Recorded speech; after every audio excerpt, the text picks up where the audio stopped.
started in the youth in the tourism industry around the 2007 period. I am a chairperson of Gauteng. I'm a I'm a chairperson of Gauteng Tour Operators Association, and I run my own tourism company, tour operators company called Sporting Tours South Africa. Thank you. Great stuff, great stuff. Thank you so much, Mr. Ndebs, for introducing yourself. I think we are also just, appreciative to have you joining us in this session, and we hope for a very impactful session, and as well as some insight from your side specifically. Can we have Karabo Shishaba? Karabo, can you quickly just introduce yourself? Good morning, everybody. My name is Karabo Shishaba, and I am based in Johannesburg, Midrand. I am a tourism student and entrepreneur. I am the founder of Obarak Excursions. So Obarak Excursions is a travel planning and social media marketing agency. So we specialize in curating immersive and transformative travel experiences for the young mind within the Southern African region. So this idea came from a heart of wanting to inspire the young mind to explore within their own continent and discover diverse cultures and valuable life skills while they can be at leisure and explore the landscapes and adventures. So yeah, that's a little background about me. I'm just a young tourism student and an entrepreneur. Thank you so much, Kagiso. No, great stuff, Karabo. Thank you so much, and you are very, very, excited to have you joining. It's very exciting to see young minds also, jumping into the tourism sector. Can we have Karabo, your twin sister, joining us? Karabo Mukwanyana, can you just quickly introduce yourself? Just a quick 60 seconds.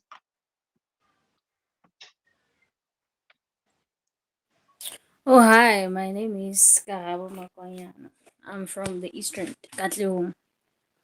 So I hold a diploma in tourism management, and I'm currently employed at Daring Travels, so as a travel office administrator. Thank you. All right, thank you. Thank you so much, Karabo. We are glad to have you. Can we have Mr. Richard? Mr. Richard, are you back yet, sir? Mr. Richard? Okay, let us have Johannes. Johannes, can you jump in? Just introduce yourself. Just a short introduction. Mustn't take too long. Morning, everyone, and happy birthday, Kagiso. My name is Johannes Mashaela. I'm from Soweto. I'm an environmental water and sanitation facilitator. I'm also a manager of House 3425. It's a restaurant in Soweto. So yeah, I want to just show you something interesting just now. I'm with my learners just now. We are on a tea break. I just wanted them to share, to see and engage with you guys on this important meeting. Ne? So just greet. So yeah, thank you so much. Thank you so much. Okay, thank you so much, Johannes. Thank you so much, guys, for tuning in. We hope you will learn the best you can about the tourism industry and how it is set up. Can we have Miss Ayanda Kela? Good morning, everyone. My name is Ayanda Kela, and I'm honored to be here because I'm also quite old. I don't form part of the youth, but I salute what Kagiso and everyone, the youth is doing. I'm so impressed. I'm the owner of Zaza's Wellness Spa that's based in Soweto, and it's also based inside the KPMG offices. I'm a very, very big advocate for women in tourism. I'm currently the chairperson, and I am the owner of Raya Studios, which is a corporate eventing company within mainly in the tourism space. I am, let me cut it there, Kagiso. Yeah, I think I'm the also truth studying is, tourism, just by the way. You know, I think a lot of I think a lot of people that come into the tourism space, you know, I came in by default, and I loved it so much that I said, let me actually get a formal qualification, because I've got bigger things besides just being a business owner. You know, I want to serve on boards and things like that, and I think it's important to have a solid formal education with that. So there's hope for those that have studied tourism. There's other things besides actually, you know, opening a business that they can do. Yeah, thank you. yeah. No, thank you so much, Ayanda, and we're hoping to, hear much more of your wisdom and insight. Obviously, Ayanda is part of the panel discussion that we're going to have shortly. But can we just move quickly to Fortune Mlangeni? If you can just introduce yourself quickly, your name or your name, as well as your relationship with the tourism industry. If you're just a tip, if you're not a graduate, if you're not an individual who's actually having anything to do with tourism industry as yet, I do encourage you to disclose that. But also, a lot of us are passionate about learning about tourism, understanding tourism and how it's shaped and all of those things. So do not feel shy when I ask you guys to disclose, what is your relationship with the tourism industry. It might come from a patient perspective, so that's also allowed. Can you have Fortune Mlangeni?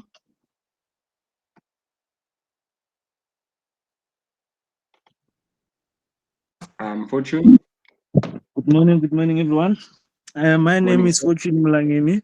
I'm from Beresford. Currently, I'm a third year student from TUT doing tourism management. Thank you. All right, thank you. Thank you so much, Fortune. Mr. Victor Sitwana has left his descriptions in the comment section. So I think if you also prefer, leaving your description in terms of who you are in the comment section, that is also allowed. But I think let me just give two more people an opportunity to introduce themselves. And then if I did not call you, you can just leave your description in the comment section. Can you have Sanele Kambule? Sanele, can you just quickly introduce yourself?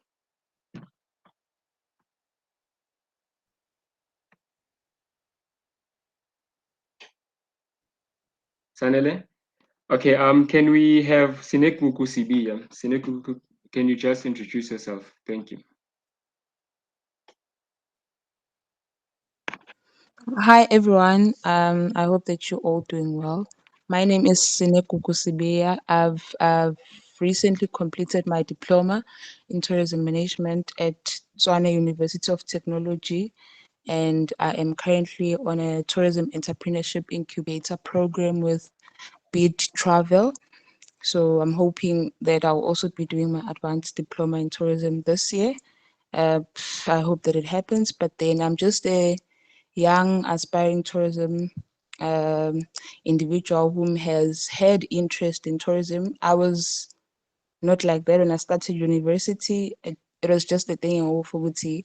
I was found to be in tourism, and then when I got there, I found that it was an interesting course to do, and then I continued with it, and till today I found interest. So I'm really glad to be part of the conversation that we are having today. Thank you. All right, thank you so much. Thank you so much, Sinekuku. Mr. Richard, I am not sure if you are logged in as yet. Can you just indicate if you're logged? Oh yes, Mr. Richard. I think I'm just going to throw you in the deep end, because number one, if anyone knows how to, talk about tourism and invoke that passion about the industry itself, I believe it is you, sir. Mr. Richard made me, feel so strong about pursuing tourism. Just by the way he knows how to narrate, the tourism industry, knows how to narrate the potential that exist in the tourism industry. So perhaps, Mr. Richard, I'm just going to throw a question quickly to you, right? What do you think about the current tourism landscape? I think it's a general question, so it's not limiting to a particular view or a particular point. But what do you think about the tourism landscape itself?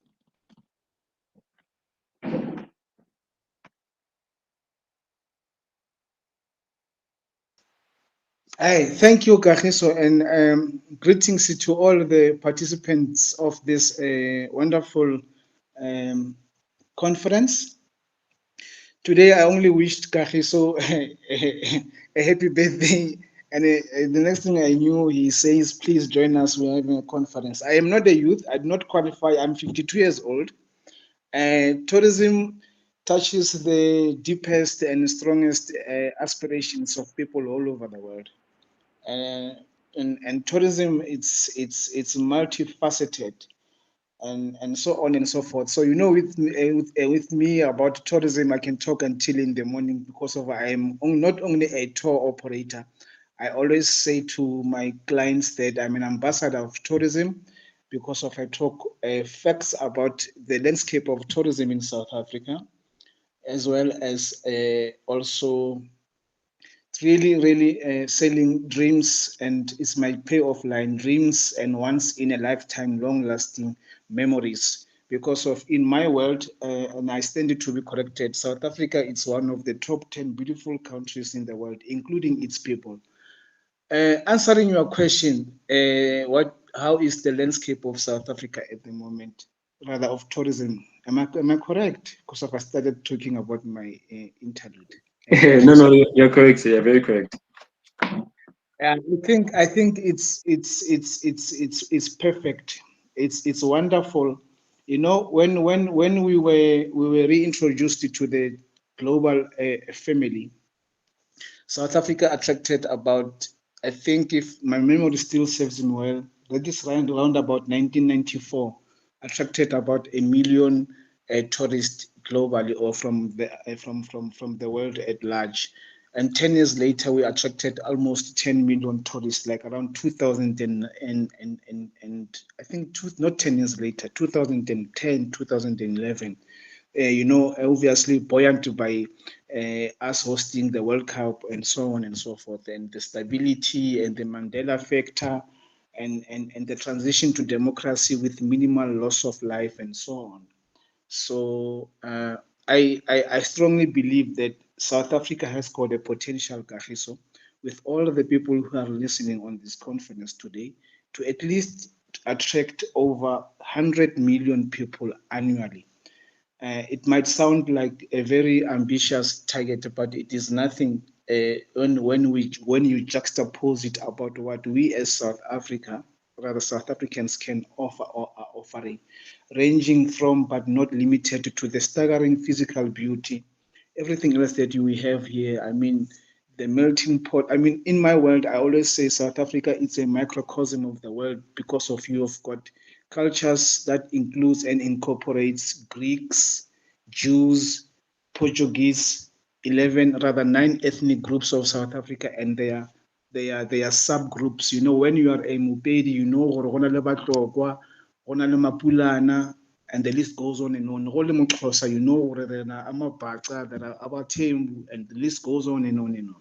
So I feel the time is right now, Kagiso, through your intervention and the drive that you and your group and your like-minded people are doing to really increase the numbers of tourism in South Africa, especially after the advent of COVID. You know, we had 2.5 years of misfortune. I'm one of the victims. I mean, I think 21 days countdown to an event that was supposed to pay me almost 3 million rands. Our president Ramaphosa said, we are going on level 5.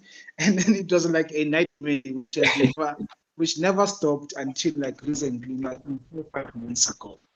So yeah, I think the landscape of tourism at the moment, it is perfect. Let us just seize the moment. Let us come with what I prefer to call experiences of services that we provide. You know, when you take people, when you take a tourist from our traditional markets is Germany, UK, the United States, Australia, New Zealand, you know, that Commonwealth group, and all other emerging markets like the Chinese market, the Southeast Asia market, which includes your Vietnam, Laos, Cambodia, you know, those places there, and other new markets like Latin American markets. When you bring people here in South Africa, do not take them to Vilakazi Street and show them Mandela's house and Tutu's house, Archbishop Tutu's house, I beg your pardon, and make them eat at this place. What is it, Sakumzi? No, don't do that. Take them on an experience of how do people commute in the morning from Soweto or any of our traditional townships in South Africa to their workplace. Say, hypothetically speaking, somebody stays in Protea Glen in Soweto and they work in Sandton. Get 4, 5, 6 tourists into a taxi or into a mode of transport that takes that the person or the incumbent uses on a day-to-day basis. For them to experience horror, how does it feel like to wake up really maybe at 5 in the morning, having to give yourself an hour or two to negotiate the traffic, you know, from Protea Glen to Sandton. From Protea, Parliament taxi fitlango Bara, from Bara Parliament taxi connecting to Sandton. Now you've got 6 people in that taxi, you know, and they now see, oh, this is how this. That's the experience. The list is endless. You know, I'm a creative person. I don't stop thinking about products and services that you can provide in tourism. So that's what I'm talking about when I say experience.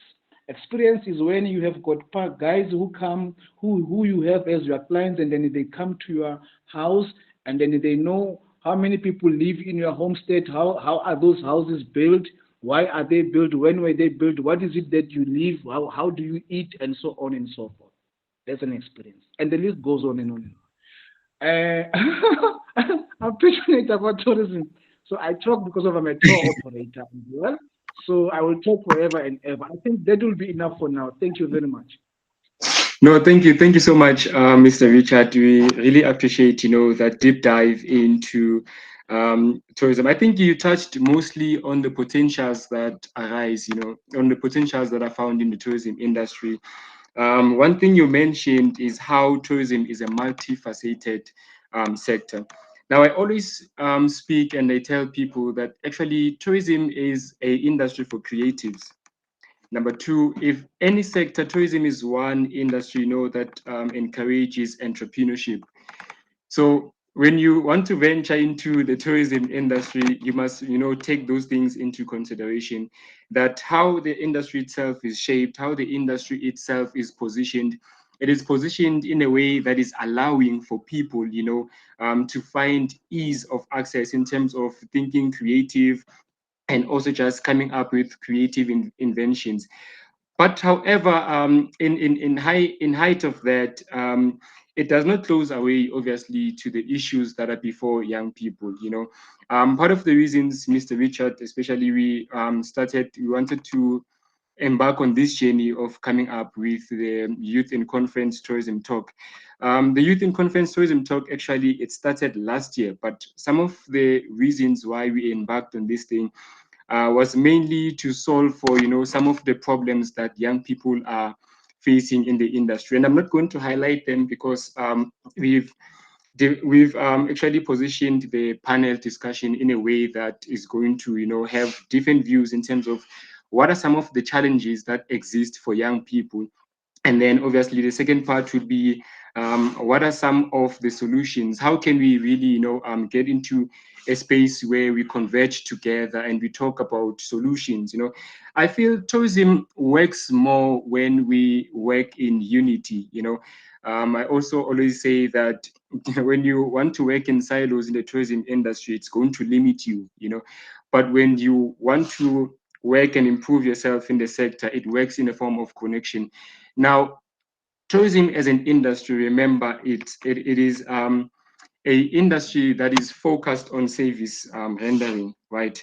we're all rendering a service. If you want to become a tour operator, at some point you will have to, engage marketing experts to market your product. You'll have to engage accommodation establishments, from your transportation, from your transportations and all of those things. So it's an industry that works best when people work in collaborative effort. But part of the reason we started this was because, in my experience, and I think I'll take you through some of the things that I got to do and some of the things I got to, personally identify in the tourism industry. Part of the reason is that when you look at the whole entire tourism industry, we there is no specific, portal, there's no specific platform, or there is no specific organization, that is organized to give young people that platform to come up with their own creative solutions to the problems that are before us. But that's number one. Number two, there's no advocacy platform, that seeks to share information around the tourism, what's happening in the tourism industry. Just last year, and I think Ayanda, you were there, and Miss Ndebs, you're also there at the Tourism Business Council, conference, right? So there's a Tourism Business Council conference that happens each and every single year on the month of September, the tourism month. Now, the Tourism Business Council conference is aimed at, creating a space for all tourism stakeholders, not limited to any, but for all tourism stakeholders, meaning young people are also, allowed in such platforms, meaning women are allowed in such platforms, from your big to your medium and your small businesses. It is a space that allows for all of those levels of stakeholder engagement, to the government as well.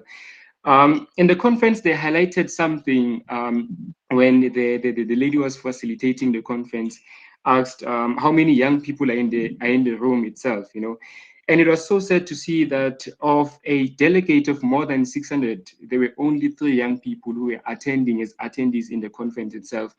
And that raised, a huge eyebrow to say, perhaps young people may be misaligned, within terms of the happenings of the industry, because these are the very sessions one must engage in effort to, position themselves in the correct way. I mean, if you're a young person, you're looking for a job. If you're a young person, you're looking to expand your business potential. If you're a young person, you're looking to find your feet in the tourism industry. There are various sessions, that happens each and every single year, and in different months even, that seeks to, engage us to these various platforms of growth and development. But young people are just not there. And perhaps this is something we need to look at, And I think part of the questions, because when we shared the link for the conference itself, we're asking various young people, what are some of the pain points, what are some of the challenges we're facing in the industry. And a bulk of the young people who responded actually spoke about their frustrations within terms of securing a job and all of those things, But what I want to bring into attention, especially to all young people who are joined into this platform, is that it is crucial for us, to recognize that holding a degree is not a guaranteed ticket for employment these days. Like I said, tourism industry is one industry that is allowed for, it's one entrepreneurial industry. I think over and above, it allows for ease of access to everyone who wants to venture into it in an entrepreneurial mindset. How I started actually my journey in the tourism industry, I was a student at the University of Johannesburg. And as a student, I was obviously coming from Soweto. And as someone who actually studied tourism from a passion point of view, I saw a gap that a lot of young people actually who were studying with me were coming from different provinces, and when we were having different engagement, just conversations, you'd identify that these young people actually have little exposure, to do with tourism. So I started something called Soweto Quarter Tasting. So I'm just trying to bring you guys to how tourism allows for, ease of access in terms of thinking entrepreneurial, right? So I started this business where I was taking my own classmates to various destinations across Soweto, having a taste of different quarters, having a taste of different local cuisines around Soweto. But also because I understood that if you come from East London and you're here to study tourism, we have various, tourism landmarks, tourism attractions that are just, adjacent to us, but they are not really, encompassed in terms of the educational textbooks and all of those things. So I used to take young people to go taking those journeys, those adventures, and then that inspired me to become a tourism researcher. So I can tell you one thing for sure, that up to this day, there are a lot of potential areas that need young people to explore. And I think I will just share more of that as we move on in the session itself. But what I want us to do right now, I'm just going to share the reason why we started the Youth and Tourism Conference. Number one, the aim is for us to delve into ways in which young people can shape, obviously, the future of travel, the future of the travel of the tourism industry. Now, understand, after COVID-19, a lot of businesses were also, affected. And I run a business right now, a marketing business, a marketing tourism establishment.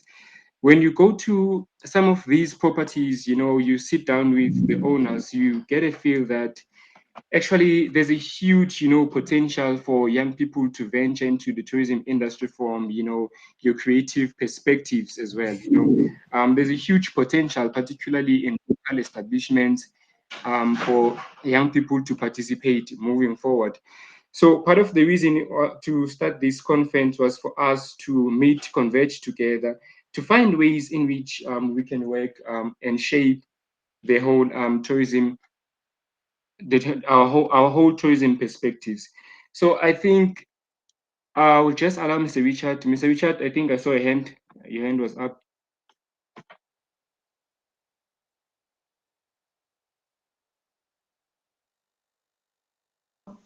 Hi, can you hear me? Yes, Mr. Richard. I'm asking if is this session recorded or not? Because why? I'm running a guest house in Santin, so there are some few little things that I have to just quickly do. I want to step away from the conference and come back maybe about 5-10 minutes later. No problem, Mr. Richard. The session is actually recorded, so you can catch it even later. Awesome. Okay, thank Awesome. you. Thank you so much, Mr. Richard. But I think 5 points, and I'm going to be sharing after the session a whole, write-up. We decided to write a whole write-up, inspired obviously by some of the questions that we received from all other young people, pertaining the importance of the tourism industry and why we as young people need to find a space to connect and collaborate. Number one, having such a platform obviously allows us to have an understanding in terms of how the tourism industry operates, right? It allows us to have knowledge, to find a platform where you can just pose a question around how maybe you can position yourself to find a job in a specific field, how can you grow your profile and all of those things. So those are some of the things that are missing in the tourism industry, and having such a platform allows for us to have those. So young people will be able to learn about various aspects of the tourism industry from the experienced professionals as well. So we are going to continue having such sessions, but from here moving forward, we're going to have in-person sessions whereby we're going to invite you guys to come to a specific venue and then have various tourism experts that will come, and give us guide and collaborate with us in terms of information sharing. But also, it's important for us to gain, valuable skills such as public speaking, events planning, and marketing through various workshops and seminars that are offered by the tourism industry. But what I want us to get into now, right? I want us to get into the panel engagement. I'm not sure if I can start with you, Mr. Ndebs. Mr. Ndebs, what are some of the challenges that you perceive with regards to youth participation in the tourism industry? If you can just take us through challenges, don't give us the solutions as yet. You just want to have a highlight of all the challenges, take them in and really think about them, have a deep dive on them. So what are some of the challenges that you perceive are found in the tourism industry, especially with regards to youth participation in the industry itself?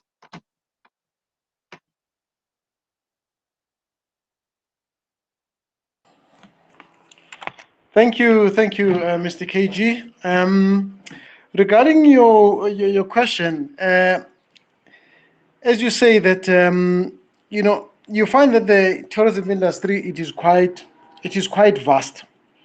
It is quite it is varied, and it is in various aspects. You got a lot of aspects that are into it, and I think one thing that people who are aspiring to come into it have got to try and identify as to where their passion lies. What do they really want to do within this vast industry? To be in the tourism industry, you're part of a very large pool of people and pool of companies and pool of activities. So I think whilst people are basically would not perhaps even know from the onset what that they really want to end up doing, but it would be quite beneficial for someone to follow their passion as to what do they really want to do, because you find that people come in and not perhaps tuned to a specific event or to a specific outline or aspect of tourism. So that is basically what has come out as to say that we have to follow the passion that is inside us, because that is, I think, one aspect that people have to get to. It mustn't be that I want a job, I want an income. I think that is where people want to do things speedy, and people want to say, this is, I just want to sail and flow with it. I think it just goes a little bit further than that. It goes to saying, what is your passion?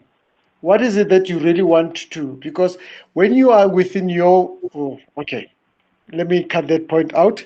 But just to basically say that I think it is important for the youth to try and identify exactly with the passion that they have, and see and find out, who do I really go to, or where can I go to with this passion that I actually have? As I said, because the tourism industry is quite vast.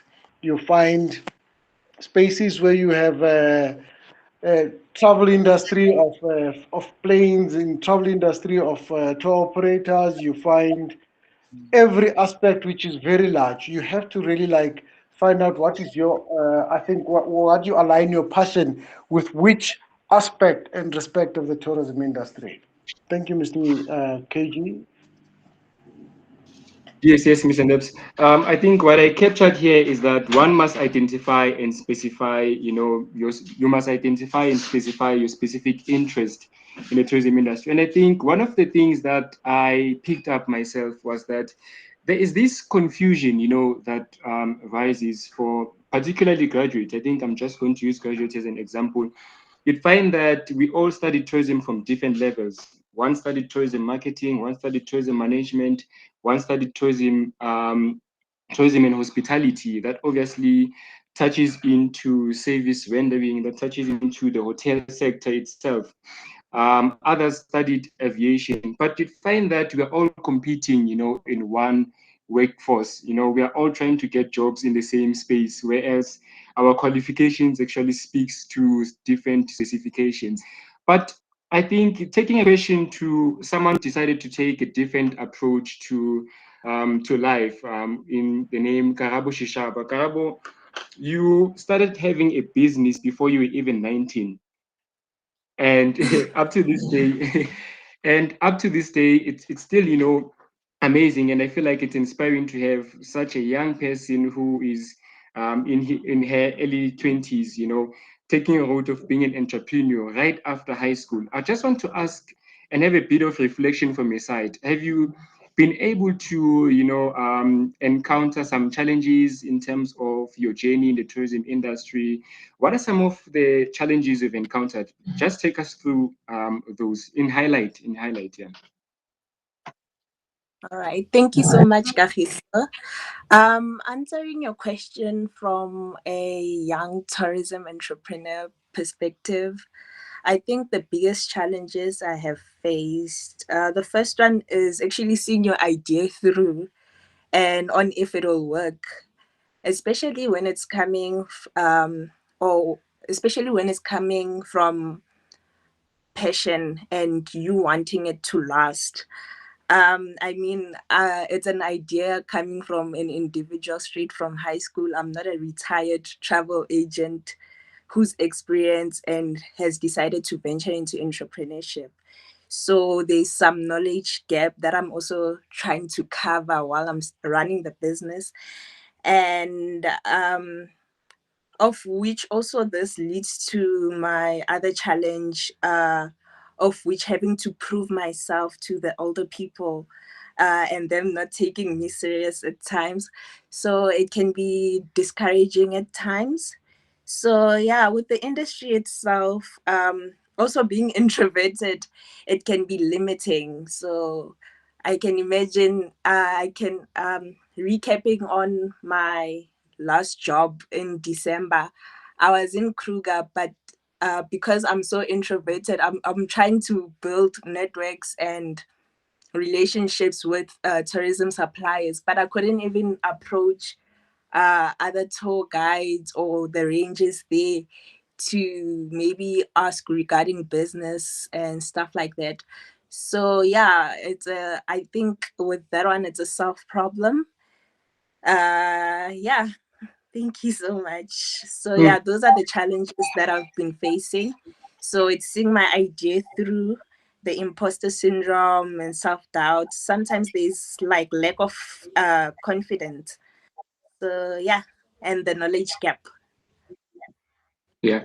No, Karabo, I think one of the challenges that you encountered has a very simple solution, and that solution is found in a space where you will be allowed also to acknowledge your effort in terms of the part of the sector that you chose, right?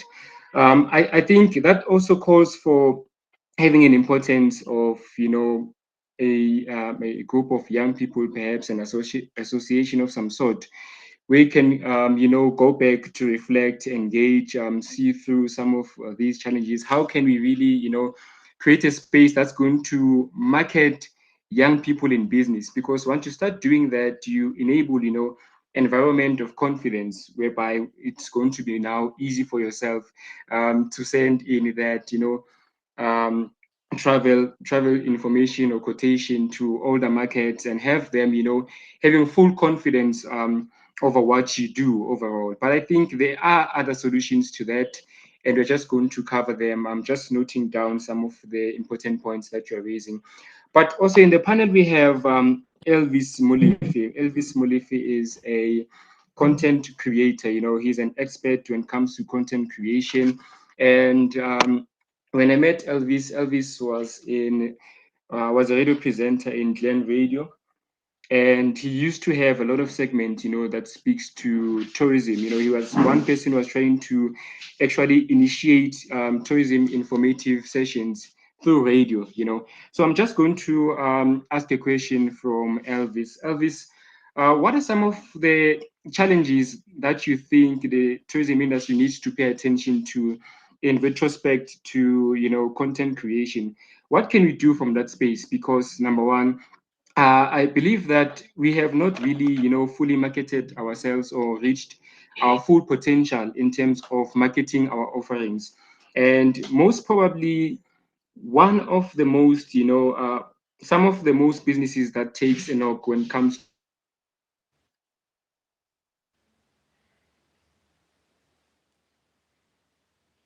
to positioning themselves and having the need for content creation are found in the local tourism businesses themselves.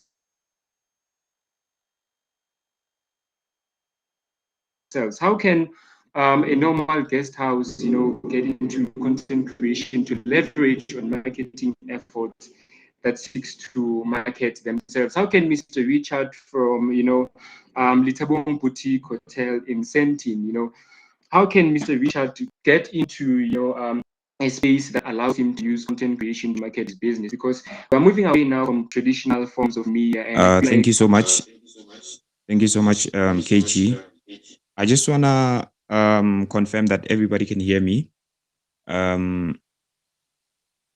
If you can hear me, can you just okay, great stuff, Karabo, thank you, Snekuku. Yeah, so I'm Elvis. I run a business, obviously, with KG as my business partner. We run a social media agency, which basically helps a lot of tourism businesses to actually scale their businesses and to position themselves in the digital space very effectively, and also to build a very strong digital footprint using, of course, the use of content on their social media pages, on their social media platforms as well. So in terms of content, I want to speak about two parts, right? I want to speak about the content in terms of the businesses and the organizations creating content on digital spaces, but I also want to speak about individuals, right, that are tourism enthusiasts and tourism professionals, creatives that are almost like working on their own, So I'm gonna start with the business side of things, because that's what we do a lot of times. As a business or as a tourism business, I think it's more important that you prioritize the content creation side of things, and that's how you reach a lot of market, because that is even supported outside of the tourism industry, because if you look at the online population of the world, and then you come back also to the African continent, and then maybe you can niche it down to your own country and even to your city. If you are maybe based in Johannesburg, you look at how many people are actually exposed to the online platform, social media, internet, and so forth. You will see that if you are not playing big on the digital spaces, then you will be missing out. You'll be missing out on a lot of stuff, right? You'll be missing out on a lot of opportunities, not only to market your business, but also to reach out to certain stakeholders that can even partner with you, that can even come on board and help you to somehow, scale your business. Platforms like LinkedIn themselves, that's where you get a lot of organizations, business people, professionals, and also I want to emphasize the fact that as a business or as an organization, you need to also understand which platform owns your people, which platform has the people that you're looking for. Not all platforms are actually good for you to market your product or to market your business, your tourism business on. So you need to also be very much savvy when it comes to being conscious of where are your markets, where are your numbers. The second part, I want to speak about individuals. When I see a lot of bloggers on social media that are traveling the world and making sure that wherever they go, they document these stories. If there's any one of you who knows a gentleman by the name of Wodemaya, please can you raise your hand? And I want to speak about this gentleman because I think he is an example. He's a guy that was born in Ghana, and somehow he migrated to China, and he worked in China. And when he was working in China, he was working as a guy who was doing handy jobs. In South Africa, how your foreign nationals are working small jobs, cutting grasses, handy jobs basically. So he was doing the same work, but he was born in Ghana. And as he was busy living his life in China, when people were referring to Africa, when the Chinese or the Asians, when they look at Africa, they always look at Africa as a continent that almost even the Africans don't want. So when you come to China, they almost assume that you run away from your poverty, you run away from the country that is not developed, or the continent that is not developed. So the ads that they would really portray on TV, as he was busy watching TV with other mates, were ads that were actually portraying, the African continent that he himself knew that, you know, there are other parts of Africa that these people don't know about, you know, and the media chooses to portray the African continent in this way. So as an individual, and I urge you as an individual, Karabo, I know you are very active, obviously, on social media, and you're pushing your content as well. But I want you to go and check this gentleman, Wodemaya. It's Wodemaya. So what he did is that he came back to Ghana, and he made a goal to himself. He said, you know what I'm going to do is I'm going to take my cell phone and I'm going to travel the entire continent of Africa. I think right now he has traveled almost all countries in Africa. And he even goes to certain parts of the world where we didn't know that Africans actually exist. You see, if it wasn't because of Wodemaya, I wouldn't know that in South America, there's actually a totally 100% black country in terms of race, you know, that is within the South American continent. So he did that, and his content right now is something that helps him to actually be partnered with a whole lot of departments of tourism in the African continent. When he comes to South Africa, the Department of Tourism is one of the South African tourism is one of, you know, the organizations that actually host him.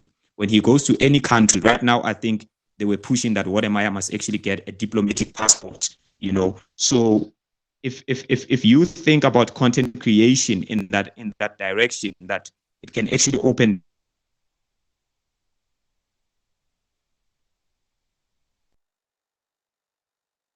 doors for you as an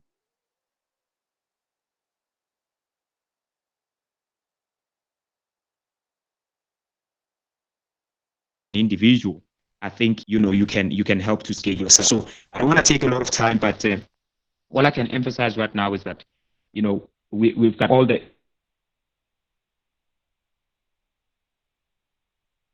you're to my side, but we'll keep on engaging on these conversations, and you can follow us as well as Insoxial Africa.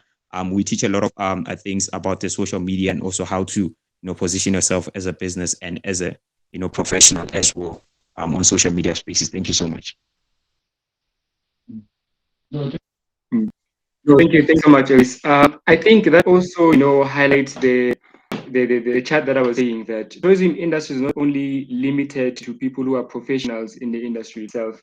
And you find Elvis having to find his own tune, you know, in terms of aligning himself with the business of tourism and coming up with creative solutions.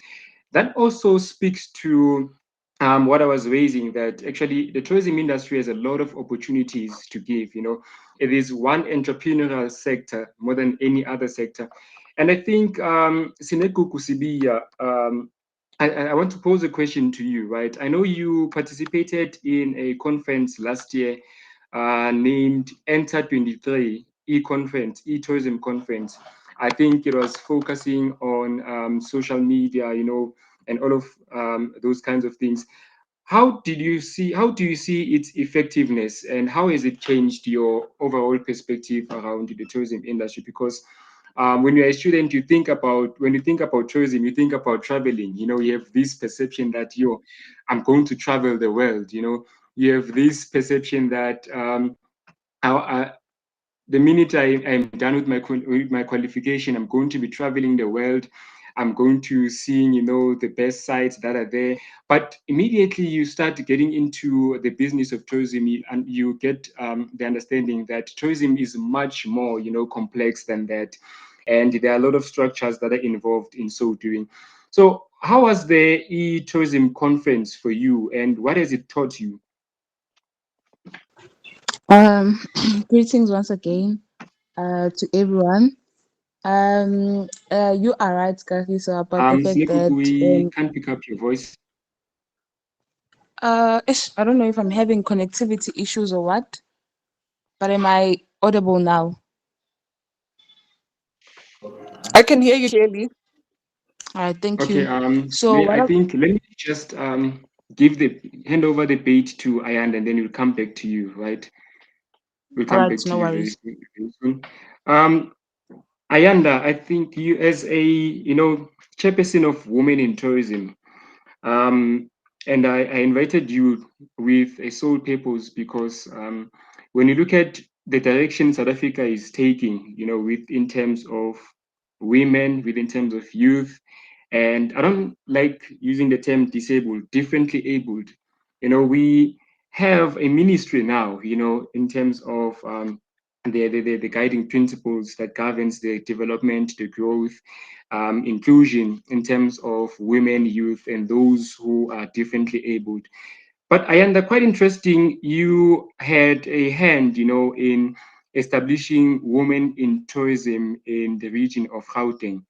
I just want to zoom into your mindset. What was in your mind what influenced actually the decision to want to start such, an organization that fosters a space for all women who are in the tourism space.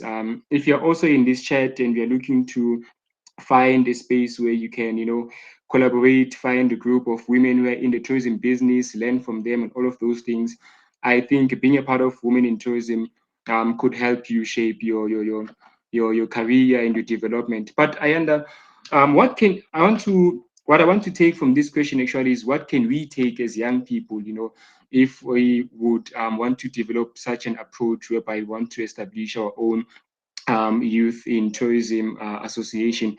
But what are some of what are some of the highlights in terms of the inspiration behind Women in Tourism?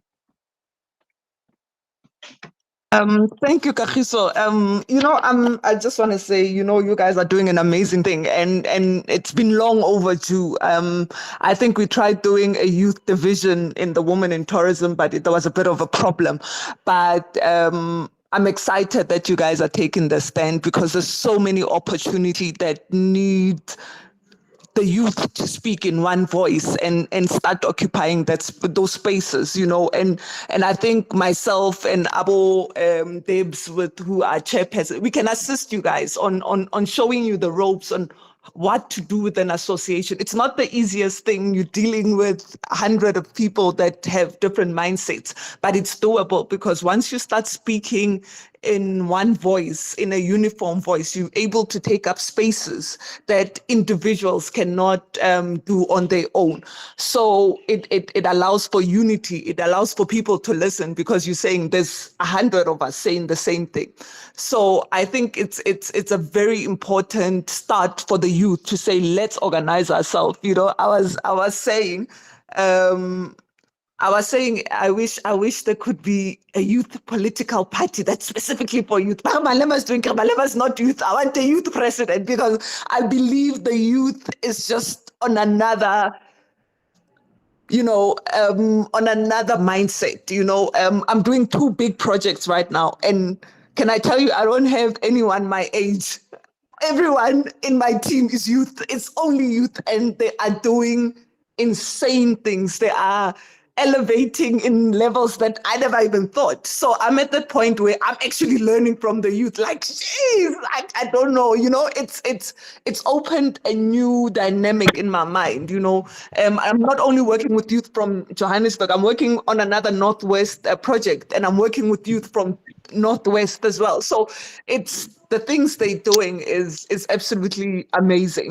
Things that people my age, we still think of the past times. We don't think of the now times, using social media. I don't even have a Twitter account. I keep asking, can someone teach me how to use Twitter? Because it seems it's a good, valuable point. Social media platform, but I've got no idea how to use, I'm still stuck. They're like, you need to move away from Facebook. Try moving away from Facebook a little bit, or use it in an asset, guys. This is not for me. So it's exciting, spaces where youth can come, and spaces where we as old people can also be able to approach the youth and say, right now, for instance, if there was someone asking, and I think I referred you, Kagiso, saying I need help with social media. So if I know there's an association that can assist, the youth association, where it's a portal of all businesses that the youth are doing, then we're able to tap on that. Remember, you guys also, just like women, are very important in terms of being marginalized, And so it's you form a very important part. I was part of the Triple BEE commission, and it was shocking. The numbers were shocking. And I think also that's another thing the youth needs to start learning. Know your numbers so that you can align in spaces where there's gaps. You know, there's Mr. Richard was talking about identifying the opportunities. Be able to see the gaps where there's gaps. You know, there's corporate eventing, corporate tourism. You know, corporate eventing, corporate your exhibitions. There's no one there. There's no youth in those spaces. There's no black male or female in those very, very few. I can count them on my hands. You know, so be able to look at the gap and identify and come together if you have to come together as youth and open the association and say, let's collaborate. Who does eventing? Who does catering? Let's form a consortium so that we can do bigger things on the platform. You know, there's things like that. So, and also it's okay to do a U-turn. So test the market. If you see it's not working, change course. That's the beauty of tourism. When I started, I had a guest house. I started off traveling. That's where my love for youth started.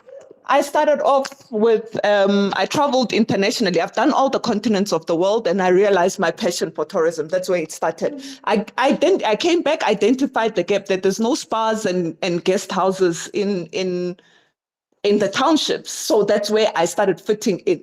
But then after COVID, I realized, no, my passion has changed. That's no longer serving me now. I want to do a bit of a U-turn. That's when I went into, there's a gap there. That's when I went to corporate eventing. And I said, yeah, that's where I want to focus on. And then, you know, with times of COVID and things like that, you need to learn to let go of things that no longer serve you. So you don't have to be a Kagiso that does social media all the time. You can do a shift if social media is no longer working for you. So be okay to leave what you were doing if it's no longer serving you and do something else within the same space. So I think definitely, Kagiso, I'm gonna go on forever, but I think definitely it's important, and I think we're there to mentor you guys and ask for help. You know, ask for help. I think the youth don't, you know, they try doing everything themselves, and sometimes they struggle. But come and sit with me and say, Ayanda, I need help. You want to start this youth association? Where do we start? You know, what do we do? What can we do? Then we're there to assist you yourselves. Yeah. Thank you, Kagiso. I hope I've answered you. No, Ayanda, I think you've canvassed more than enough. But I think I want to take you through to a comment that I'm seeing here, that you last logged onto Twitter while it was Twitter, but now it's no longer Twitter, but it's X. So there's a lot of alignment in this. You see what I mean? What is it called now?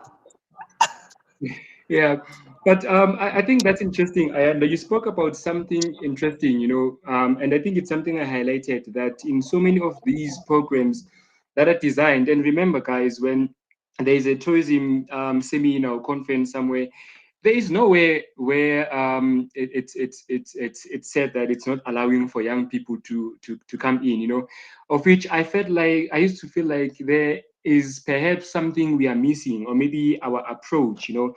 And maybe Mr. Richard spoke about having a specialized, you know, identity in terms of how you want to venture into the tourism industry. So as we will come to your first question, but I want to take a question through to Sinekuku. Sinekuku, do you think that perhaps as an academia, right, do you think perhaps there is a role universities, colleges, or the educational institutions can play, I mean, in fostering this gap? If I go to the National Careers Expo in Nasrec, that also is another event that comes each and every single year, right? I met Sinekuku at the National Careers Expo in 2022, I think, where she was, I think, selected by TUT. I'm not sure in which engagements, but she will share with us. But what I'm trying to highlight is that the government forms a National Careers Expo every single year. But in all those years, it's difficult to find young people who are graduate. It's difficult to find young people who are in universities. You'd find only young people who are in your grade 9s, grade 10, 11. And as someone who once represented the Tourism Grading Council in those sessions, speaking to young people, I could tell that this thing could be useful, for a young person who's out there looking for a job, because this is a point of positioning, and the people who are supposed to be positioned are not there. So is it a case of do we blame the government, or do we take proactive approaches to say, hey, government, we are doing 1, 2, and 3. We as young people in the tourism industry, we feel we need to be involved in these programs, And I think, Snikuku, before I give you the bait, another thing to consider is that if the government ever wants to reach postgraduate or young people who are looking to, venture into the tourism industry, like the likes of Abo Sibongi, who come from different fields, who have a high passionate and interest to come into the tourism industry, where will they find those young people to, send through the invitations? So perhaps that's something we need to think about. But over to you, Sinekuku. Do you think the academic institutions have a role to play in this? And if so, how? Greetings once again. I just want to confirm if I'm audible now. Yes, perfect. Thank you. So I think what I can say first is that it all starts back from, let me just say, high school. There is certain assumptions that are made about the tourism industry, that when you choose a certain stream of field or certain stream of study, that is where you are more likely to get a job. But when you choose careers like tourism, they will tell you that there are many people who have done tourism back then, but they have no jobs and whatever. So now you come to university, you are taken into tourism. And one thing I can assure you is that 50% or above of people who are doing tourism, probably first years, who didn't change courses. I myself, I'm part of that group whom says, Uti, I applied for tourism because I wanted to come to school. I did your physics, your life sciences, your maths, but then I said, because I want to go to school, I'll just apply for anything. So I get taken for tourism, and then I don't even know what tourism is about. But then I get into varsity, and now I need to find out what is tourism. So most people usually say that they don't believe me when I tell them that I didn't do tourism in high school because of the way I now have passion for tourism. So universities play a very vital role in making sure that we are more informed about the industry. So I'll just take you probably in my own story as a passionate tourism student. So Mina, on my own side, I've not only embraced the theoretical aspects of discipline, but I was able to also be part of many activities like your research and practical experiences, of which I got to do that through actively seeking opportunities that complement my studies. So I was involved in different university activities. So now it will lead to a point that I wanted to actually emphasize. When you come to varsity, you're doing your tourism management, you don't know what tourism is about, you just got into tourism and you don't know if you want to be here or not. So the most important and crucial part of everything is mentorship. One thing that I did when I saw that I was crashing, I wanted to actually interact with my lecturers and my peers, of whom I knew that they were good in whatever that they were doing. So I think interacting with my lecturers was what helped me to actually realize that whatever assumptions that were made about the tourism industry, there is really a brighter side that people don't mention, that in the tourism industry, this is what you can get. This is what you can get. So I would ask my lecturers questions that, this is what I got to hear. I'm even afraid to say at home or to my friends who are also in other varsities that I'm doing tourism. So they tell me that you can do this, you can do this, you can do this, like you can do many things. So with them giving me that information or me allowing them to mentor me, because now I don't know anything, so I'm allowing them to mentor me. With that mentorship, lectures would tell me that we have probably events here, go and attend. So one of my lecturers would tell me that, they need volunteers here. So I'm one of those people who said, because I don't know anything, I'll learn in any way. So I'm like to myself, even if it doesn't give me money, but as long as I will get exposure, then I'm going to do that. So I attended events since I was doing my second year. I would volunteer in events. Sometimes attend events, as you were mentioning the Enter 23. I think with that question that you had posed of what I learned in the Enter 23, most importantly was involvement. What I noted was that most people who were in that event were people who had their PhDs and their masters, and less people whom probably were not graduates or really the youth. So I was like, this is the kind of platform where the youth is really involved in, where you get to hear. I was not there probably as an attendee. I was there as a photographer. I didn't know anything about photography, but I was there as a photographer. They trained me. I was trained on the job to take pictures in one of the biggest conferences that was organized by IFED. So one thing I can say is that the youth really needs to be involved. That's one thing I can say. And what I would like to emphasize before I end my points is that we need to be aware. We need to be aware of the trends and the technologies and the global developments. Like, we need to be aware of almost everything. As Molefi was saying, Uguti, content creation is now the part of where you can be able to advertise your business. If really you are not aware of any social media platforms or don't know stuffs about social media, then you can't be able to do anything or market your business if you want to have a business. And Kagiso, you said, you also mentioned that you and I met at the expo, which was hosted by the tourism department. Yes, So yeah. yes, so I also want to emphasize that the power of collective efforts cannot be overstated.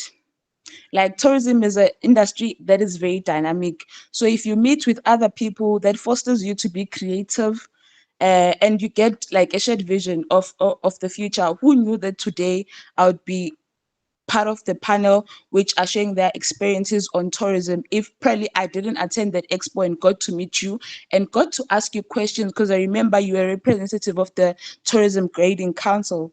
So if really I didn't attend, and you'd be surprised that the youth of which those programs are made for, they don't attend because it's a thinking of, I do not attend things that won't get me paid. Most instances I would actually tell probably people I'm close with or my peers and say, there's a conference like this, so we're doing the same course, I'm thinking you might also be interested. And the first thing that they will ask is, are they going to pay me money?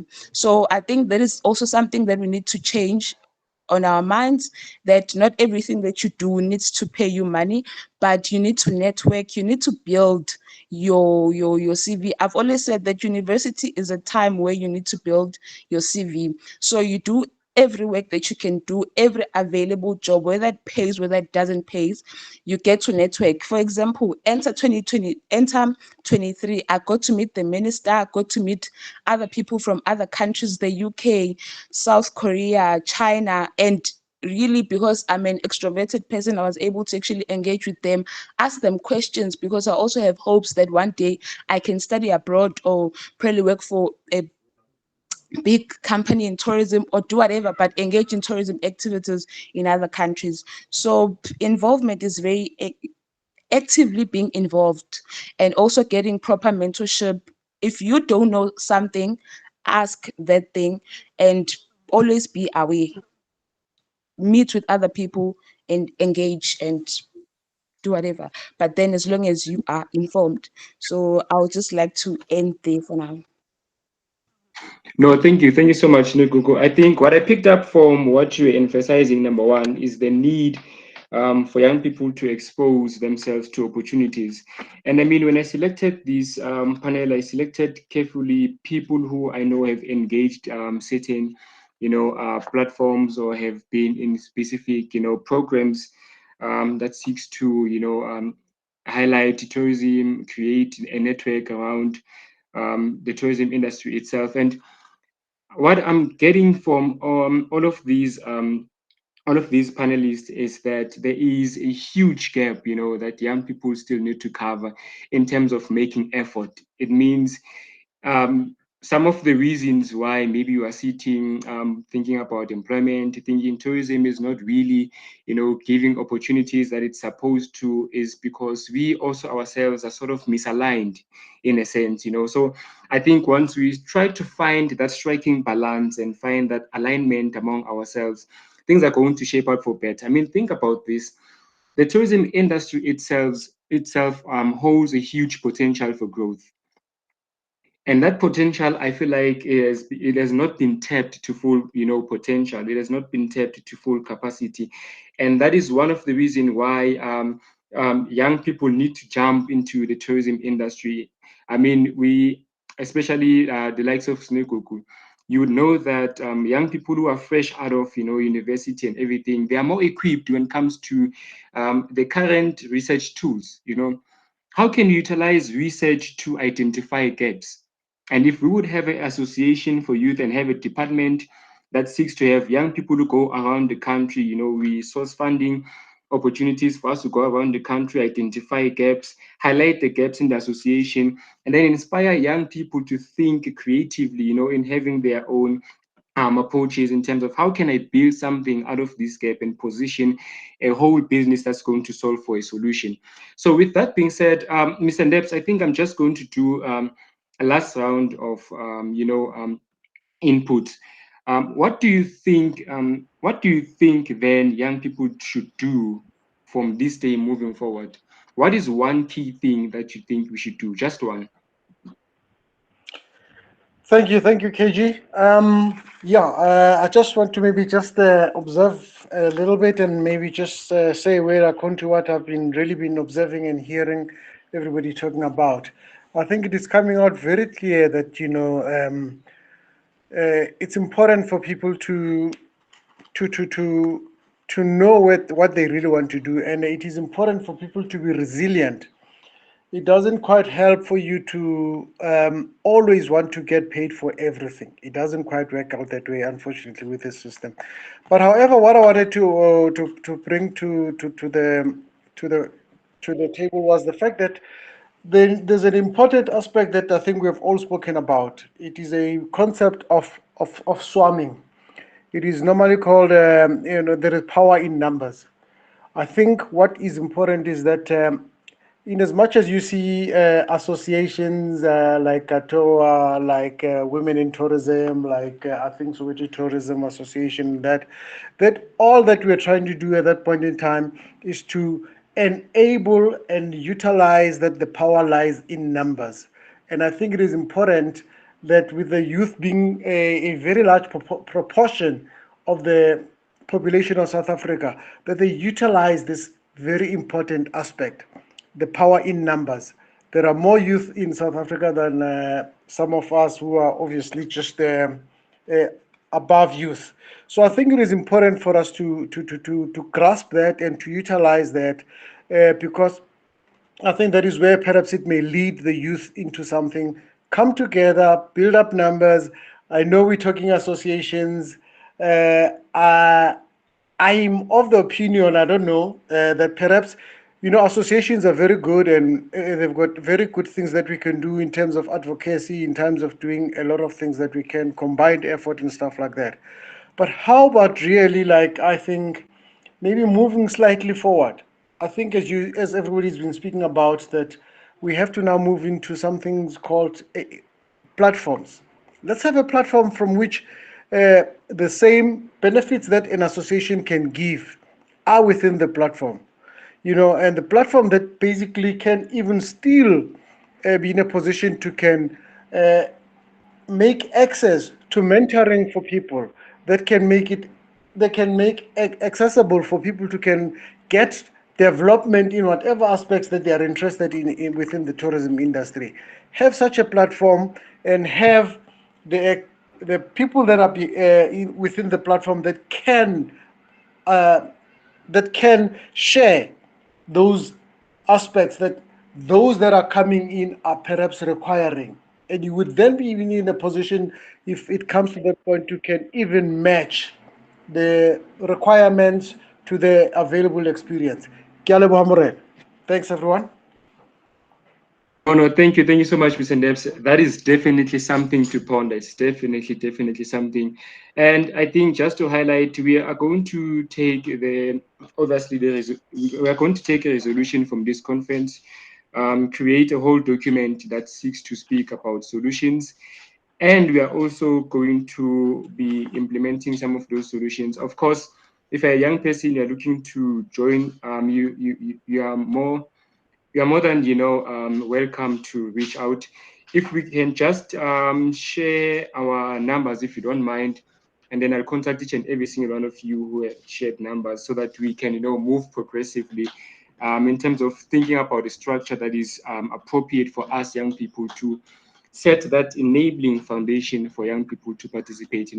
But just to answer your question, see Bongile, quickly, about how can we navigate this space coming from different fields, and how do we get started as entrepreneurs. I think I shared a short glimpse of my own journey, but just like Mr. Richard and I think Mr. Debs had emphasized, the first thing you need to do as an entrepreneur is to identify a focus area, and then from within that focus area you can therefore be able to know how can you position yourself, in a sense. But I think we can take that question also off the call, just so you can learn about the level field of tourism in its entirety, in terms of the stakeholders, from the government to um, government organizations to associations, as well as to leading down to individuals. I will also share a document that teaches you about the tourism industry in that retrospect, so that you can be able, to find your place, to find your feet. Karabo, I saw a hand on your side. Do you want to say something before we can reach a conclusion? Oh, thank you very much, Kagiso. I just wanted to add towards the question regarding entrepreneurship. So you have covered most parts of it, but I just wanted to add a bit. On my side, I'd say start off by gaining a deep understanding of the tourism industry. So in that way, you are able to identify the niche opportunities. And another thing I want to stress is developing a strong business plan. And this is not only for you, for investors, but for yourself, to be able to see for you to be able to see where you're going with this vision of yours in 5 years time or 2 years time. So don't underestimate the importance of having a business plan when you're starting off, regardless of whatever business you're starting. And the tourism industry has a lot of opportunities, working hand in hand with the hospitality industry. I mean, we now have Airbnbs. People want people to clean for them.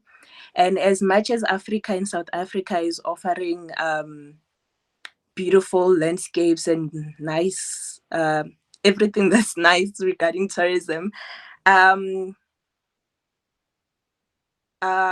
wanted to take it into the safety part of things. We now facing genocides and GBV and all those type of things. So in terms of safety, we are all scared. So you can also venture into safety. You can sell safety kits and stuff like that. People want their laundry done. You can also venture into photography. So there's a lot of opportunity.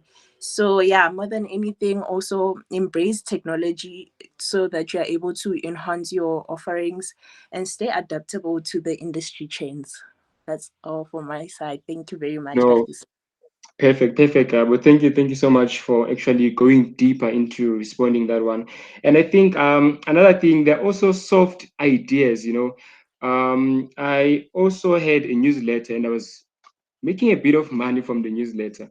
It started from a point of passion, but I was just, in fact, from COVID-19, while we were back, while we were sitting in our homes, under the lockdown restrictions, what I started doing, I started like researching different provinces, and then I would post content on WhatsApp and Facebook to say, this week we're going to focus on Mpumalanga, and then I would post everything about attractions in Mpumalanga, everything about the beautiful things, the scenic sites, the beautiful scenic environment to see in Mpumalanga, and what is it about Mpumalanga that attracts people?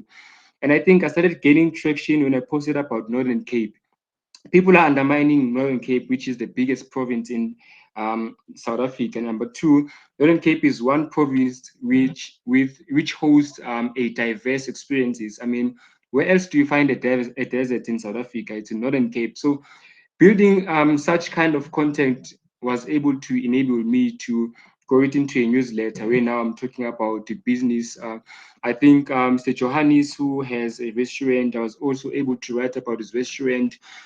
So I took that concept and I ended up making money off that concept. You know, people would ask me to write a business case or a newsletter about their businesses, and I would just share. So I'm just trying to say, don't limit yourself. You know, don't limit your creative.